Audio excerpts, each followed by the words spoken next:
Travel! Travel! Keep it going, Joel, keep going!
Yeah, another tough day, another tough result. Clearly one that you're not very happy about this afternoon.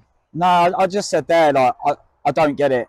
The first half, I thought we were just as good, if not the better side in the first half. We give a shocking goal away to start the game, but we recovered from that and played some decent stuff. I come in at half-time saying, we've got a real chance here. They're a good side, but we're on top. And then the second half, just, Joe, nothing short of a disgrace. I've just said in there, like, they stuck it on us a little bit. It went out for a long throw. Danny's come on, stuck it on you. And it just looked like the boys didn't really fancy it. And not even that. They didn't want to run. When we had the ball, couldn't pass it 10 yards. Just, yeah, serious question marks now on that group in there. And I have to make sure that we do a lot better. Simple as that. What do you think the main difference was between the two halves? Was it mentality, attitude, simple things like that? Honestly, I wish I could put my finger on it, because the first half, obviously we changed shape today, and I felt, apart from the goal a few minutes in, we've actually should have landed on the second ball. Two lads have left it. We've, like I said, recovered well, played some good stuff, had much more ball in their half than they had in ours. They went quite direct on us. But then the second half, they've just absolutely battered us. And it's, for me, as a player, if it's not going, you do absolutely everything. You get tight to a man. Like, and yeah, it just, I can't put my finger on it. And the way after it went 2-0, we just sort of folded and didn't really show anything. Albeit, we had a great chance to make it 2-1, which we wouldn't have deserved, but could have made it 2-1, and then that changes the game. But I'm coming and saying the same thing game after game. So I know that I need to sort it out and make changes. Simple as that. You had to shuffle your pack a little bit today, particularly in the back line. You were missing Gary Mulligan as well as a few others. Can you give us some updates on those players? Yeah, so Gary Mulligan obviously came off on Monday, so he was still feeling that injury, so he wasn't able to play today. But again, if I have to take out a 40-year-old centre-half who's experienced, but if we can't defend or play the way we want to play by missing a 40-year-old centre-half, then if I'm a player in there, I'm asking questions of myself again. What, like, we lose it? Yes, he's very experienced. He's a great player, Gaz. He does a lot of our talking and leads us. But at the same time, like I said to Tariq in there, who did all right today, but at the same time, come and be a leader. Be that, like, stand up, be loud. And it's not just Tariq. I'm just saying, in general, on that pitch, if we haven't got Mullers, where are the leaders throughout the team to say, come on, boys, let's get this again. Let's pick this up. So, but I said, obviously, it's a work in progress. When I came in, we had 5 players and we couldn't get anybody in. So we've got a squad together, and yeah, we're still trying to find the right team, the right balance. And sometimes I feel we get in there and then it's another step backwards. But yeah, I need to seriously look at things today. I feel sorry for the fans who came, because I think first half they saw we were half decent and looked all right, and then second half, like I said, we couldn't even pass the ball 10 yards when it was free and open to do so. So Yeah. You spoke about the vocality of your team there. Was that the biggest disappointment from today? Because you know when you come to a team like Anstey who are going to stick it on you, they're going to be a big attacking threat. You've got to raise your game, but nobody out there really took ownership, particularly in that second half. No, yeah, and that's what I said there, that if you're starting, you need to be giving absolutely everything. And if you're on the bench, you can't be sulking. You have to be ready to go, I'm going to show the gaffer what I'm going to do. So when I'm come on, the least I'm going to do is run around, work my nuts off, give absolutely everything, and then I look at it and go, second half was poor, but didn't he do well? Didn't he do well? And there wasn't even any of that. It was just, in the end, it looked men against boys a bit. Like, we didn't really fancy it. I think it took to the 89th minute for Jordan to snap someone.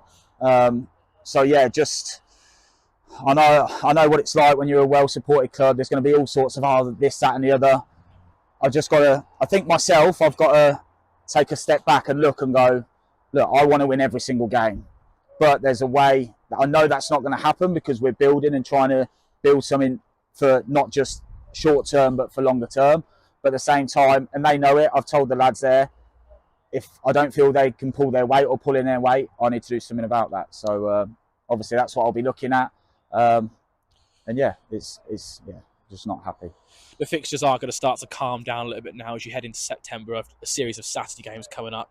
It obviously starts next week in the FA Trophy at Bourne. Do you feel like you need that break away from the league to try and reset? Yeah, definitely. Look, the start wasn't too bad. We probably should have had more points than we had, but it is what it is. The bank holiday weekend was difficult. Like I said, I hold my hands up for the Mikulova game, but there's no saying what result would have happened, whether I hadn't made any changes. Corby, I felt, was really even, and we had a couple of decisions. Joel's missed a chance, and the penalty decision didn't go our way, and they've nicked it. They had that bit more quality. And then first half today, I'm looking, Anstey are going to be fancied to be up there. Obviously, the budgets of some of these teams compared to us, like, I don't want to talk about it because it's still 11v11 on the pitch, but they can go and get them players to really push at the top end. And I've said time and time again, I feel that I've got a good core in there, but when the chips are down a bit, especially with Muller's out, I'm looking around saying, who's going to lift us?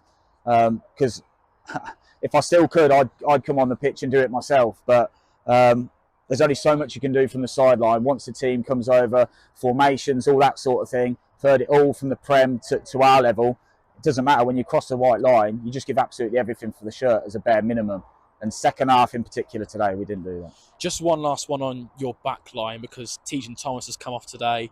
No Ryan Hughes in the squad. Can you give us an update on those two? Both obviously Tejan with his injury, where he's at, but also the latest on Ryan. Yeah, so Ryan told me that he was away for a weekend. So again, these are standards that I've walked into, and lads on holiday. Like Tariq done all right today, but he's been on a two-week holiday. Mullers is then injured, so Tariq has to step in. So for where he's been, but that's not good enough. Obviously, Hughes is away this weekend. Like, for me, I've played the level, I've played higher. From a step 4 in particular footballer up, you need to decide if you actually want it, or you want to play step 5 and go off on holiday whenever you want and do what you want. And that's not digging them lads on their own, because obviously David's done it as well, but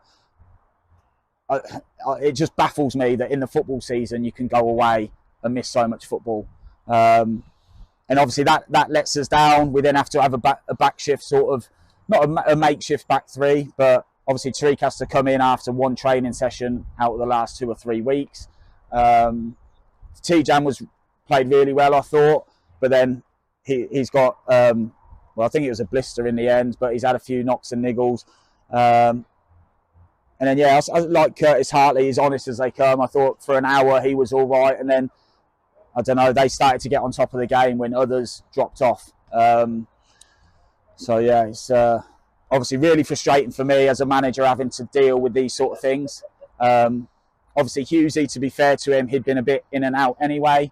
But, yeah, it's just one of them things. So I need to really look at the whole group as a collective and make sure that we've got a week now to prepare and make sure we're better against Bourne. You're watching AFC RDTV, and the final for this Saturday afternoon, Anstey Nomads 3, AFC Rushden Diamonds 0. Our man of the match for Diamonds is Ollie Brownhill. OBH, I guguess it's a dubious honor to have to do a post-game interview after a game like that. Very frustrating. Yeah, tough one to take, really. I think first half we was had the upper hand, sloppy goal to give away, and then second half I feel like we rolled over a little bit and gave them again two easy goals, sloppy. There's a few losses on the bounce now as well, so we need to change it around pretty sharpish.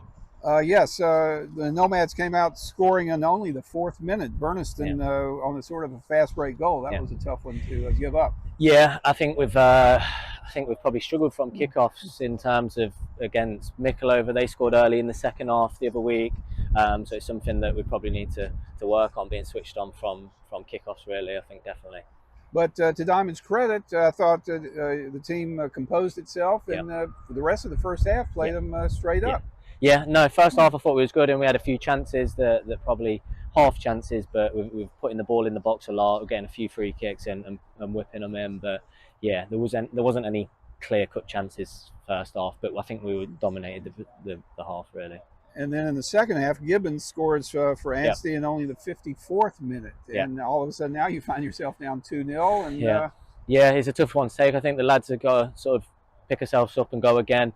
Yeah, it's like you say, the goal's probably from a corner again that's gone out wide, and we've probably not picked up men going back into the box and free header, and it's another goal. Well, I can only assume you'll have a couple of spirited training days for the next week, Tuesday, Thursday. Yeah, no, definitely. I think there's a lot to work on.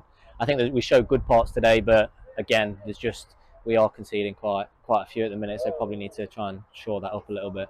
And early thoughts about next Saturday? There's always the next game, FA Trophy, first qualifying round at Bourne Town, right? Yeah, so someone in our league that we can have a crack at, sort of fresh slate. It's not in the league, and sort of hopefully that can sort of give us a bit of a boost if we can get through in that, and then kick on in the league and try and get a few wins on the bounce. Well, just to give us something else to think about briefly, I always like asking a player, a team that you followed as a young lad, and your favorite player. Mine was Man United for my sins. So when I was younger, they were a lot better than they are now. Back in the days of Sir Alex. Yes. So favourite player, Wayne Rooney. So yeah. Oh, Rooney! I always liked Ruud van Nistelrooy. Another good one. A little bit before my time, Ruud van Nistelrooy. So yeah, but Rooney, yeah. All right. Thank you, Ollie, for your time, and we'll see you next game. Cheers. Thank you very much.